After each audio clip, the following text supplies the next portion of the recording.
Hello everyone, बयखौबो आंनि बे मिनि ब्लगावहाय बरायहरबाय।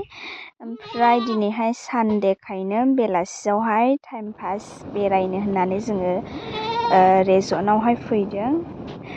बेखौनो आङो नोंथांमोननोहाय एसे देखायनो सानदों गाइस, अननानैहाय नायलांबाय थादो। जोङो दायो लकेसनसिम सफैबाय, नायनो हागोन नै नोंथांमोना। बेयो मेन गेट। नै बाथौ खेराइ फेमिलि रिजर्ट।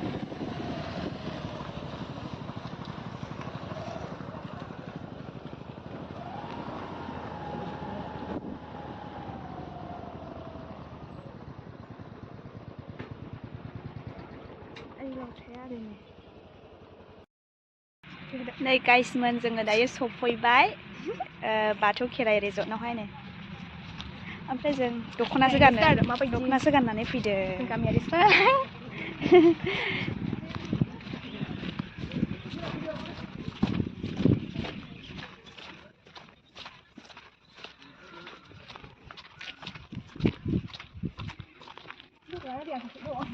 नै जायगाया बिदिसोनो। र' एसे देखायनो ओरैहाय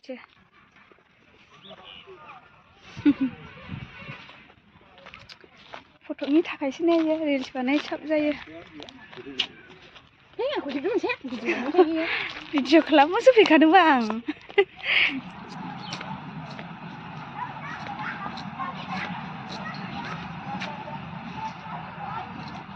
आथिं नुवाखै दा नोंखौ?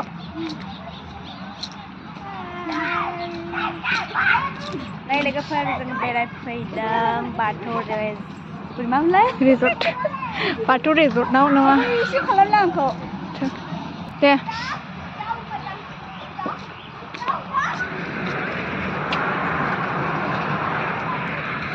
बिराद मोजां मोजां जायगा दङ, फट' लानो बिराद मोजां। रिल्स खालामो, फट' लानो फैदों जों।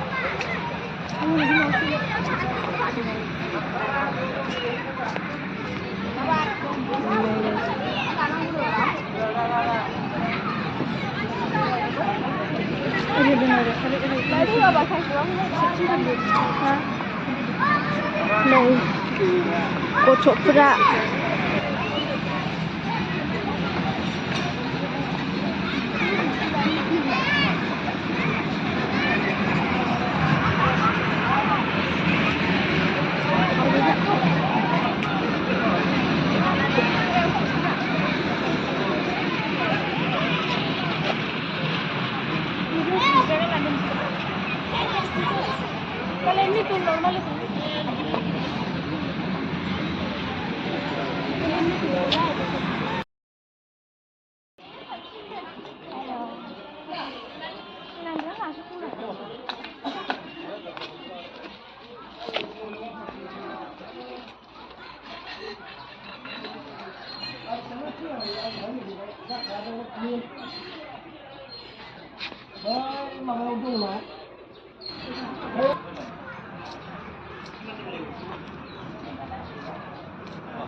थांबावनांगौ।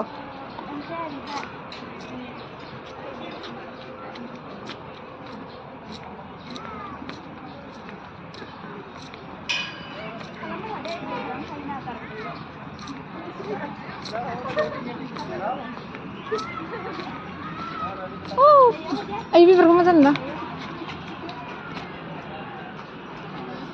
Mau masak nih.